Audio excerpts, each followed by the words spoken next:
What's happening today, guys? It's Monday, February 26th. Welcome into Why Lose Sports NHL Wagering Podcast. Puck you.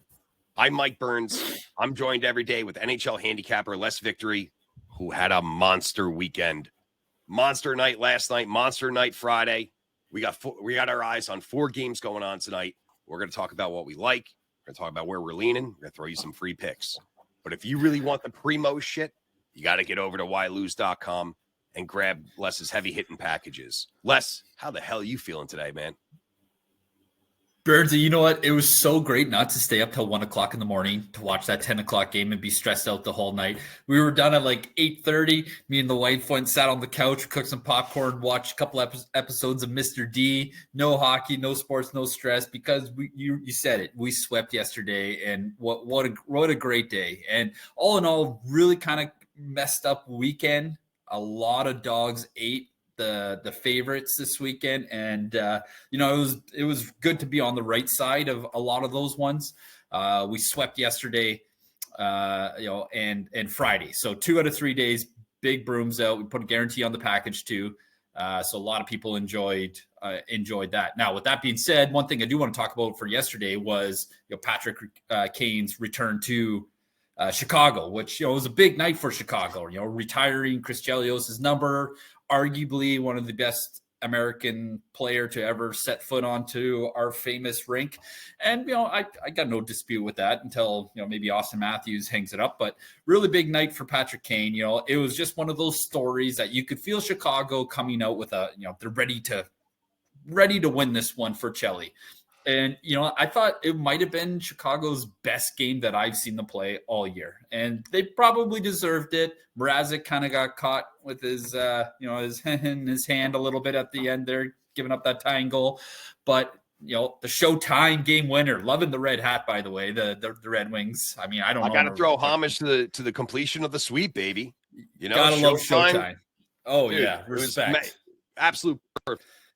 If I'm going down on the breakaway in the NHL, you think I'm going to be looking over my shoulder to see if someone is coming? Like to have that confidence, like I would fimble fuck the puck. I'd fucking be dumping it in the corner. Something bad would, never mind the coming down, check. Oh, I got time. I'm going to pull up and act like this is a shootout. So, respect to Patty Kane. Just to cap off a big night for Chicago. You could hear the Chicago fans chanting his name too at the end too. It was just a good night for hockey in general. So pretty wild weekend though, and we'll we're looking at another big week here, Burnsy. Making some bucks, baby. All right, let's get right into tonight's card. We're going to start with the Isles heading into Big D here. Isles are coming in at plus 135. Dallas is laying is minus 160. Over under here set at 6.5. Now these teams do play each other traditionally very heavy. Dallas has the edge with 6 wins. Five times the unders come out, 5 times the overs come out in the last 10 between these guys.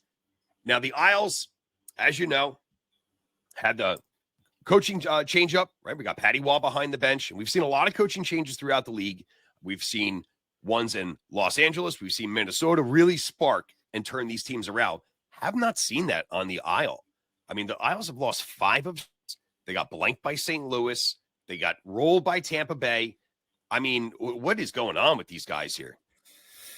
They tried to fix something by making drastic moves several times this season, and they just haven't worked. They fired the coach. They were expecting that new coach bump, which I don't think winning 3 games would consider that a bump. So, it's just not working for them. They got a lot of older guys that are locked into long-term contracts that they have a lot of time left on.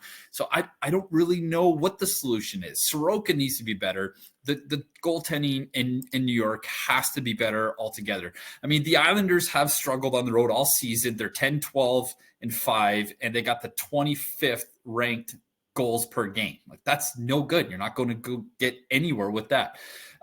They project to make themselves even easier matchup against, their number 1 line, Nelson, Horvat, and Barzal playing together. So Dallas is a really good team 5-on-5. I mean, if Dallas can stay out of the box, this should be a Dallas walkover, but you got Scott Wedgwood in the net for Dallas, which is a tough one because he has been subpar of late. I mean, when Audie was hurt, Wedgwood was in the net on a more regular basis. He was much better, and he could be one of those goalies like we talked about so many times that the more you play, the better that goalie plays. But if he's only playing once a week or less, he might have a tough time stringing together good performances, and he hasn't of late. So that's my concern with that.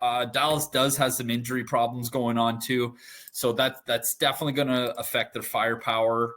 And really, Dallas has done a fucking terrible job at shooting the puck. They got 31 shots on net in their last 2 games combined. Somehow they won with 16 shots on net, Bertie. You don't fucking win hockey games in the NHL by shooting 16 times. Like, it just doesn't happen. And if you do, you only win 2-1, which is what they did against Carolina. Well, yeah, exactly. And you gotta give them credit to going into Carolina and playing a pretty tight game. But man, like that's not gonna fly, especially when they're used to putting up 40 plus shots. And it's weird because they went on a 4-game road trip. 2 of those games, they put up 42 and 46 shots on net. They lost. And yet they go into Carolina. They put up 16 and they win. They win 2-1. So it's really fucking confusing what's happening with this Dallas Stars team right now. Well, the last 5 games that they've played are not like the previous 5 before them. They've only had 10 goals in the last 5. The 5 previous that, they have 20. I mean, they had a 4-game skid here. They have lost 4 in a row. It wasn't until they beat Carolina, like you said, 2-1 on 16 shots to snap that streak. I mean, but they have been a little bit of a victim of circumstance in the sense they've played some heavy competition, man. They've had games against Boston, games against the Rangers, games against the fucking red-hot Sens, and then Carolina, like I said. So it's been a little bit of a tough road as far as competition goes for who Dallas has faced. I mean, now going to the other side, I mean, you know, we always look at numbers, right? It's a numbers world. It's a numbers game. Sorokin doesn't have a big sample size against Dallas, but he's 1-0-1 with a 1.43 goals against and a 95.7 save percentage against Dallas. I don't see either one of these teams really fixing their offense in any way unless Dallas is on the power play. Because as you know, the Isles penalty kill, dude, it's fucking atrocious. It's absolutely gross. They've given up 12 goals on less 32 chances. I don't understand how a team's power play can be as bad as they have been. I mean, we learn how to kill penalties from 10 years old.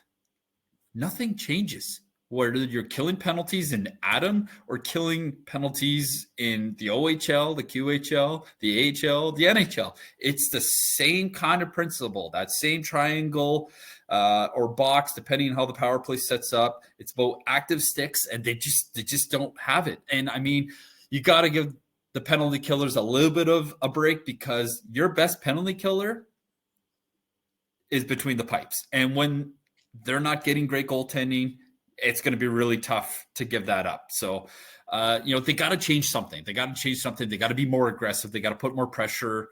They got to, force the power play to make mistakes. And they just haven't been doing that.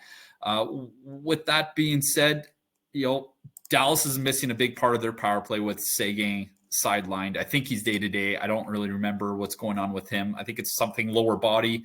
But there's no real timeline on his return as of yet, but he's definitely a big part of that power play. And you could see how Dallas has been affected by it on their power play recently, because I forget what day he got hurt, but Dallas has only scored 1 power play goal in their last 12 attempts, or 2 in their last 17. 18, 19, 20. Holy man. They've really been struggling on the power play, which is surprising because they got it's very similar to that Pittsburgh Penguins team when you got all kinds of firepower that can score the goals, but somehow they can't generate any chemistry on the power play. Well, I just look at this game. I look at this game as 2 offenses that are just completely fucking broken. I'm loving the under here at 6.5. That's where I'm standing on this game here. What are you thinking? Yeah. And until Dallas starts to figure it out, especially Dallas. I mean, New York, they're still going to win games. They're still over 500. They have 14 OT losses, which is crazy. That's 14 points. They could have been 37-20 if they would have won those games, and those are all coin flips, and they just happen to be on the wrong end of them. But yeah, no, until the goal scoring picks up on both these teams, you gotta want to lean on the under. But be careful with it. I wouldn't go too big on it because New York has struggled between the pipes. Wedgwood is, if it was Oettinger playing tonight, it might be a little bit better. So just take that as small sample size. If Oettinger was playing, I put the mortgage on the under here. But you're right. I don't know if I could trust Wedgwood here. I mean, he's 1-3 in his last 4 games. He's given up big numbers to Ottawa, 4 goals, the Rangers 3 goals, Toronto 2. I mean, I know that the Isles are not any one of those teams, but we'll see how it goes over there. I mean, New York has put a lot of shots on net too, which is going to hurt Dallas if Wedgwood isn't good tonight. They're averaging almost 35 shots, 36 shots in their last 4 or 5 games. So that could really help the Islanders. It's amazing to think that you're only the last 2 games they gave up 20 shots and they gave up 24 shots respectively, and they give up 4 goals in each of those games to lose. Numbers. It's pretty easy to figure out. If I'm the New York Islanders fucking coaching man, upper staff there, it's not a fucking difficult puzzle to solve here. You got to figure out a way to stop the puck. All right, let's move over to our nation's capital. Let's take a look at, or at least my nation's capital. We're going to go, actually, both our nation's capital here. We got Ottawa come on. against Washington coming in. Now, this game opened up as a pick'em, but we have seen a lot of movement. I know we're still a couple hours away from puck drop. It'd be interesting to see if we see any more. Right now, the Sens are at -140, and the Caps are at +120. I mean, brother, what the fuck is going on in Ottawa? This team is just red fucking hot. Now, I know we said a couple shows ago that, the Sens are going to be a tough out, for the rest of the year. And, they're going to play big spoiler, but I didn't see any of this coming, man. They're 7-2-1, their last 10. Not only 7-2-1, they beaten Vegas, they beaten Dallas, they lost over Florida in overtime, they beaten Tampa, they beaten Toronto, they beaten Detroit, they beaten Nashville. They're not beating San Jose and in Chicago every game. They actually lost to Chicago, which makes no fucking sense to me given how good this team is. Mind you, when you look at that game, I feel like Ottawa really should have won that game. They put up 42 shots against the Chicago attendee, and he stood on his head. What are you going to do? That happens. But the big thing that sticks out to me is the defense for Ottawa. They aren't giving up a ton. They've only had one team put up more than 30 shots against them in their last 5 games. Question mark has been goaltending all season for Ottawa. They got to keep the puck out of their net. And they really struggled with that earlier in their season. But now they're getting decent goaltending and they're giving up less shots. So it's a really nice thing to see for Ottawa to be able to come and get this sorted out. I don't know if I like them at -140. That's a big stretch, Bernsey. Yeah, I mean, Ottawa's turned it around with real strong 5-on-5 play. They've gotten good goaltending, not great goaltending. In the last 5, they've had 2.4 goals against. Now, to me, I mean, the big dogs have come to play for Ottawa. I mean, Giroux has been absolutely lights out. He's got 10 points in the last 8 games. I mean, this team is just moving on all cylinders here. And they're walking into Washington. That is a tough team to play against. They really like to slow down the play. They don't have the wheels that can kind of keep up with these teams, but they have that suffocating 5-on-5.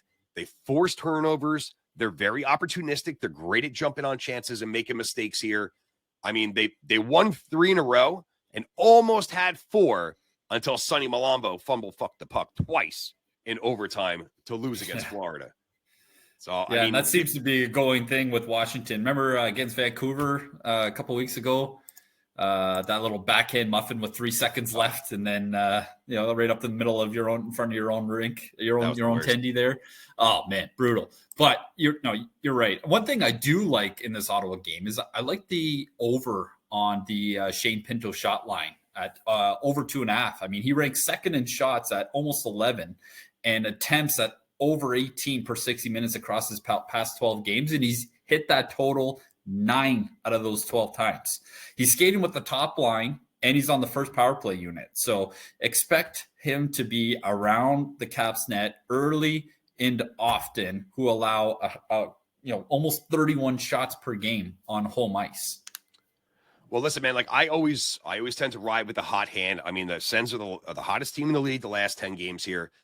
For Washington, I mean, Kemper's coming into net. He's only played 3 games in February, and now he's got to face this on fire Ottawa team. I don't see good things going on for Washington. I'm actually really, really liking, and I'm taking Ottawa at -1.5 at +180 money. I mean, I don't think it's going to be that close, and I could definitely see Washington pulling the goalie at the end of the net. Have a little cherry on top with an empty netter. I'm loving what's coming out of Ottawa right now, man. And it's too bad they put themselves so far behind the 8 ball, because at the start of the season, I said to some of my buddies, I'm like, man, Ottawa is gonna be right in the mix this year. They have to be. They just got too much talent up front, and what Giroux brings to the table, the guy knows how to win. He's been around the block. He's an excellent piece for that Ottawa team. And then they run into some injuries, and goaltending was, they might as well have played for 6 skaters for about 15 games of this season. And they were just terrible, and they're still terrible on the road. That's what blows my mind probably the most, is how bad they can be on the road. So it's definitely a tough one when you've won 8 games on the road this year. You played 23 games on the road, and you've only won 8 of them. So it's tough to back Ottawa's -140 here, because they just don't fare out that well on the road. Like their last 3-game trip, as hot as they have been, they've lost 2 out of 3 on the road. They struggle with it. They don't do well on the road. So I really want to give Washington a little bit of credit here, because they've been pretty good. They've been really they kind of remind me of the Minnesota Wild a little bit right now. They're scoring goals from a team that used to cash the under almost every night. It's kind of balanced out, because they are putting pucks in the net. They're just not getting a ton of shots. So they're just one of those teams that, you said it earlier, they suffocate you, they make you turn it over, and then they make you pay. But you don't see Washington in the O-zone screaming minutes over minutes over minutes of puck possession time and just peppering goalies with shots. So it's kind of a weird atmosphere they have going on in Washington right now. We'll see if the hot stay hot over there. All right, let's head out to the West Coast. Let's head out to Seattle, where we got the Bruins walking in. Bruins are -140 favorites here. The Crackheads are +120. Over/under set low here at 5.5. Now, head-to-head, Bruins have the edge in this series, winning 3 games to 2. The under has cashed in these 5 games 4 times. I mean, Bruins are real strong on the road. They're in a real weird West Coast trip right now, but they still sit at 16-5-8 on the road. They're 7th in the league in scoring. It's been a tough 10 games for Beantown, man. They're about to, or could possibly, walk into one of the crazier stats. So 6 of the last 7 games for Boston have gone to overtime. I believe it's 5 in a row have gone to OT. If they go to OT tonight, it'll actually tie an NHL record set back in like 1902, for somebody. But so many OT games here for this team, bro. I mean, their only regulation loss has been to the Kraken last week, 4-1. What's going on in Beantown, man? Goaltending. That's what's been going on. And not protecting lead. They kind of look like the Toronto Maple Leafs did a couple of weeks ago, where they'd be up 3-0 and lose 6-3. And you kind of go, what the fuck? Weren't you guys winning 3-0? But you know what? They haven't been good in net. They've got a 3.8 goals against average in the last 5 with a sub-900 save percentage. I mean, these are really abnormal numbers for Swayman and Ullmark. These guys are typically, 2-point-something goals against average with a 929 or better save percentage. So maybe this is just a little bit of a rough patch for Boston, but the struggles are even more than that. They have scored 3 power play goals in their last 10 games. They're like 3 for fucking, I can't even count that, like 28 or something. Like 34 actually. Is 34? They've been right absolutely terrible. And of course, the one night that we bet against them with Edmonton the other night, of course they get a power play marker there, where I was really counting on that one to work out for me. But since then, they've been 0-7 in their last 2 games, and they're in they keep getting themselves in these tight games, and it's weird. They again, same thing. They either put up 35, 36 shots, or they put up 19. So it's really interesting on the dynamic of this Boston team, and there's no real reason for it because for the most part, they're pretty healthy. They got all their big boys in the lineup. Pasternak is doing Pasternak things.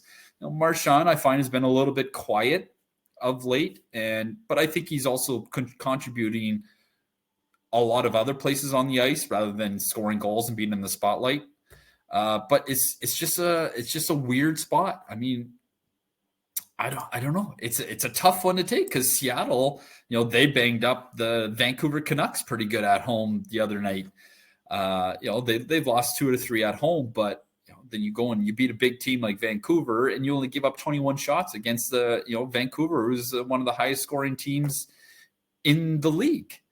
So is this one of those inconsistencies have played the Kraken all year long, man? I mean, Joey Daccord came in, they went on a 9-game losing streak, and they followed up with a 9-game winning streak, followed up with a 5-game losing streak. I mean, they're 12-10-5 at home, where they have a -5 goal differential. I mean, in the last 10 games, they put up 2.5 goals for, but they've let in 2.5 goals against. They're 4-4-2. I mean, they have a very mid-special team. I mean, the team they just can't put anything together here. They're either on or not, on or off. It's tough to look at Boston's record in the last 10 games and they're just not good right now. It's like, okay, sure. But they're 2-6 in their last game with every game except for one going to overtime, which we all know OT is a ruthless one for cappers. There's nothing more that stresses a guy that commits to a team to see overtime, because you're right from the puck drop. You're praying to win that faceoff, because I don't know how many times that the winning team doesn't even let the losing team touch the puck in overtime. How big those faceoffs are. So from my perspective, it's a tough one to pick, especially how tight their games have been playing.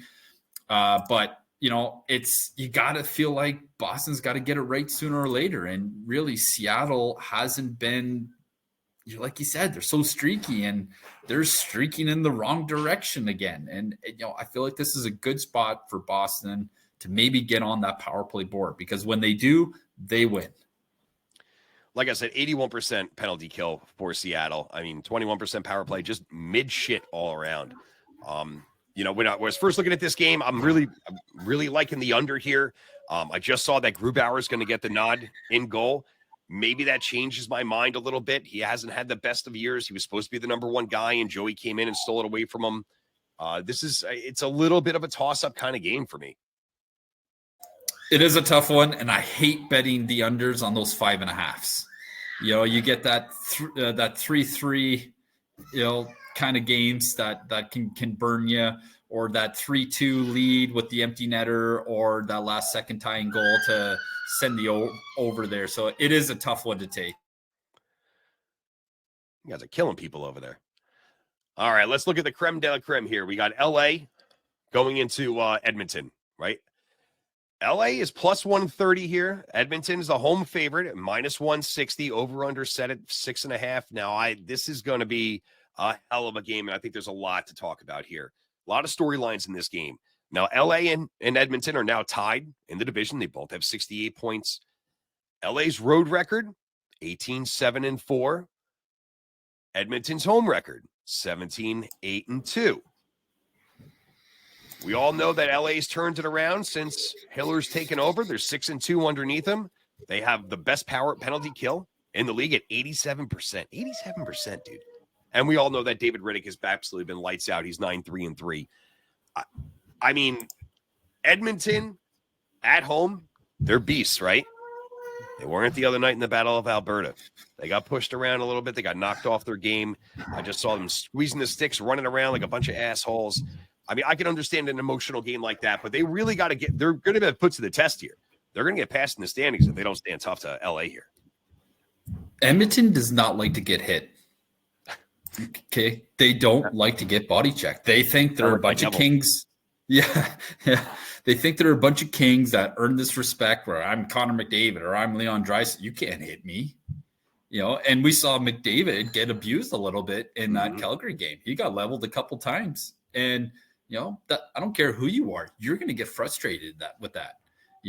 That's annoying. It takes a lot out of you. It might even hurt you, bang you up a little bit. And yeah, Calgary just outworked them in every aspect of that game. So, you got to tip your cap to Calgary to come into, that Battle of Alberta on the road and dominate like they did. On the flip side, yeah, LA has been good. They figured it out lately. And I told you before, like, LA is not done. This isn't their final resting place. Like, they're going to figure it out. When you go into a place like Edmonton to play, where their power play is as good as it is, like Zach Hyman, how great has he been, right? And, obviously that whole power play, they're clicking, they're generating offense. Like, they're averaging almost a goal a game on that power play over their last 10, which is really good. Now, what they need is they need Jeff Skinner or Stuart Skinner to get back to doing Stuart Skinner things. And he's just not right now. The goals that they're giving up is just through the roof. And I'm not saying it's Skinner's fault, because it isn't. Definitely he's let in some soft goals. But when you look at from a statistic point, they're giving up 4 goals against in their last 5 games. Well, unless you're scoring fucking 6 goals a game, you're going to lose more of those games. You can't be doing that. Ask. Yeah, I mean, yeah, sure. You got McJesus who can probably do that on his own on some nights, but that's not going to be an every night kind of thing. So until Skinner figures it out and starts posting some better efforts and some bigger saves at bigger moments, the Edmonton team is going to struggle. And especially when you go in the playoffs, your goaltender is going to win you series. And right now, Edmonton doesn't have that goaltender that is going to steal games for you when they need to be stolen. Listen, they got a tough task here, man. I mean, LA is one of the best 5-on-5 teams at controlling the puck. They like to play physical. They like to play big. I think Connor's going to get a little dose of that tonight for sure. And their power play over the last 3 games have been fucking surgical, dude. 5 goals in their last 9 chances. I mean, LA is just rolling on all cylinders here. I understand that Edmonton owns like the head-to-head, 7-3 in the last 10. But, I mean, they're like you said, their goaltender has been shaky. 4.0 goals against in their last 5. They've lost 3 in a row at home here. Les, ever since their magical streak of 16 games in a row, they've been below 500, dude. Yeah, and now, I told you exactly that was going to happen. I don't know how this game is going to come out, right? Because it's hard for me to sit here and say that Edmonton is going to get walked over at home again. But what I do like in this game, and you referred to him before, I like Zach Hyman a lot in this spot, dude. Right now, Edmonton losing 3 in a row. Their stars show up and they get out there and they buzz, brother. We were talking about it a little bit while ago about Connor McDavid when we were off of this, and like, oh, why isn't McDavid shooting more? He's flying around. He's always looking for the pass now. I think that is an intentional change in McDavid's game, and I think that's why Zach Hyman is going to feast tonight. He's got 23 goals in 26 games at home, and I found him out here at a plus 135, right? I also saw him for a plus 114 for over 3.5 shots. I mean, he's averaging almost 4 shots a game anyway. I mean, I think I just found some layup money in this game, dude. I don't mind that at all. And yeah, exactly. And I still don't agree with McDavid passing as much as he has. I know he still shoots enough, but that guy could be averaging 15 shots a game. Like it's true. He could be, he's just skilled enough, but he's also really good at making things happen. And that's why guys like Zach Hyman, but often how many times do you see a nice backdoor pass from McDavid to Kane or Nugent Hopkins or whoever, and it flares off their stick, or it's like, give McDavid that pass and that's it. So you almost need to be doing it the other way around too, though. You need somebody to be feeding McDavid because he's a goal scorer. Yeah, he's been an apple tree all fucking season, which is fine, but you need him scoring goals too, because These other guys aren't skilled enough. I mean, they are very skilled, but they're not going to be scoring 2 goals a game like a guy like McDavid or Matthews or, that kind of goal scorers do. McDavid is a goal scorer. He needs to start scoring more goals. I think too many guys in the league these days are kind of, infatuated with the pretty goals instead of the grimy ones. But, I mean, we can get into that discussion at another time. I'm a little bit of a dinosaur when it comes to just throw it on net and see what happens here. Yeah. Shoot far pad, get the guy crashing in the bang in the snot. That's how you're going to win the playoffs. It's funny. I was just watching the game-winning goal. I think it was LA versus whoever years ago. It was a double overtime. It was a 4th-line shift. It turned into Martinez, like a kind of absolutely. Yeah, it kind of turned into like a broken 2-on-2. Guy coming in on the right side, shot far pad, kicked out a big rebound. They won the Stanley Cup based on wide open net. That's how you're going to win games. That's how you're going to win championships, not by this tic-tac-toe shit. You don't see that in the playoffs. You need to get pucks on net. You need to hit 12 bodies and hope that it lands on your player's stick for that tap-in garbage goal. And you only see that in the playoffs. It needs to happen right now. You got to shoot the puck. You don't always need to shoot to score. You shoot for rebounds and you fucking pounded it. We'll keep an eye on these games tonight. We'll see if anybody's listening to you less. We'll see how it goes over there. That's going to do it for us over here at Puck U. Make sure you guys get over to ylose.com, your go-to sports for sports handicapping. Les got some great passes right now. $49 for a day, $99 for a week, $2.99 for a month. Make sure you guys stay connected with us. Telegram, YouTube, TikTok, Instagram, X. All links and descriptions are below for you. Get in there. Last thing for me, and this is from a serious handicap betting perspective, is you got to stick to a system. Okay, I don't know how many times people message me, they're like, "Man, I'm going all in tonight on your lock of the night." Don't do it. Don't do it. That's not how this system is designed. Our system is designed so that we can make money over the course of the season. If you want to get rich quick, go to the casino. Hammer it down on red. It's done well for me in the past, but don't come to me and say, "Oh, you lost all my money on one game." That's not how this game works. This is a long stretch of games. You got to play every night. You got to stick to a system, grow your bankroll every night, and then you can start upping your bet once you have it up. But if you're new to this, stay small, take small units, keep it interesting. Don't bet more than you can afford to lose, and have fun with this. This is supposed to be fun while making money, while watching a sport that we love to watch. Always remember, guys, and this is serious stuff, always bet with your head, never above it. Stay within your systems. This is all important stuff for you. We'll catch you guys back over here tomorrow. Hope you enjoyed us. Y'all take care.